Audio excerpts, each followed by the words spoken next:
દાંડિયા બજાર જંબુબેટ વિસ્તારમાં આવેલ રામવે પ્લાઝાના મીટર રૂમમાં ભીષણ આગ ભભૂકી ઉઠી હતી, જેમાં આગ બુઝાવવાની કામગીરી દરમિયાન એક ફાયર કર્મચારી જખમી થયો હતો. વડોદરામાં કાળઝાળ ગરમીના કારણે ઠેર ઠેર આગના બનાવ બનતા હોય છે, ત્યારે વડોદરાના દાંડિયા બજાર જંબુબેટ વિસ્તારમાં આવેલ રામવે પ્લાઝાના મીટર રૂમમાં આગ ભભૂકી ઉઠી હતી. ઘટનાની જાણ ફાયર બ્રિગેડને થતાં ફાયર બ્રિગેડે તાત્કાલિક આગ બુઝાવી હતી. ફાયર બ્રિગેડ દ્વારા પાણીનો મારો ચલાવી આગ ઉપર કાબૂ મેળવવાનો પ્રયત્ન કર્યો હતો. આગ બુઝાવવાની કામગીરી દરમિયાન એક ફાયર કર્મચારી જખમી થયો હતો, જેને લઈને ખાનગી હોસ્પિટલમાં સારવારથી ખસેડવામાં આવ્યો હતો. મીટરમાં આગ લાગવાના કારણે સમગ્ર વિસ્તારમાં અફરાતફરીનો માહોલ સર્જાયો હતો, જ્યારે રામવે પ્લાઝામાં રહેતા સ્થાનિક રહીશોમાં ભયનું વાતાવરણ ફેલાયું હતું.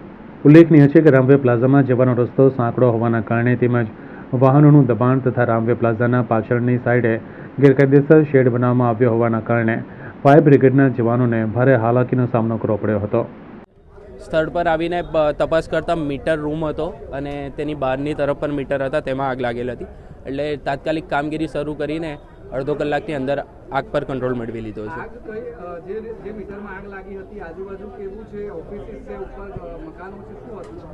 ગ્રાઉન્ડ ફ્લોર પર ઓફિસીસ છે અને જે મીટર રૂમ છે તેની આજુબાજુમાં ઓફિસ હતી અને ફર્સ્ટ ફ્લોરથી રેસિડેન્શિયલ આખું કોમ્પ્લેક્સ છે. એટલે તે મીટરોમાં બહારની તરફ આગ લાગી કે અંદરના મીટરમાં આગ લાગી તે MGVCLના કર્મચારી તપાસ કરશે, તેના બાદ જણાવી શકાય. અને હાલમાં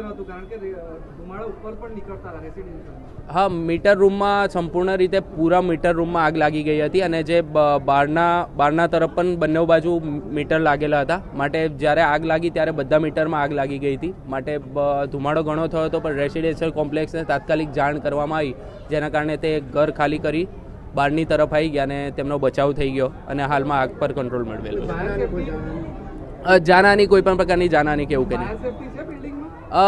ફાયર એક્સટિંગ્યુશર જોવામાં આવી રહ્યા છે અને તેના સિવાય જે ફાયર હાઇડ્રન્ટ છે તે સિસ્ટમની ચકાસણી કર્યા બાદ જણાવી શકાય.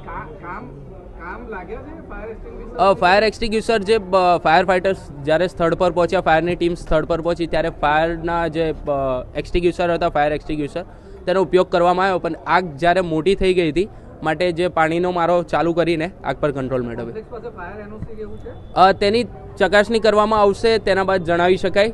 તે વહીવટી ઓફિસ તરફથી ચકાસણી કર્યા બાદ તમને જણાવી શકાય.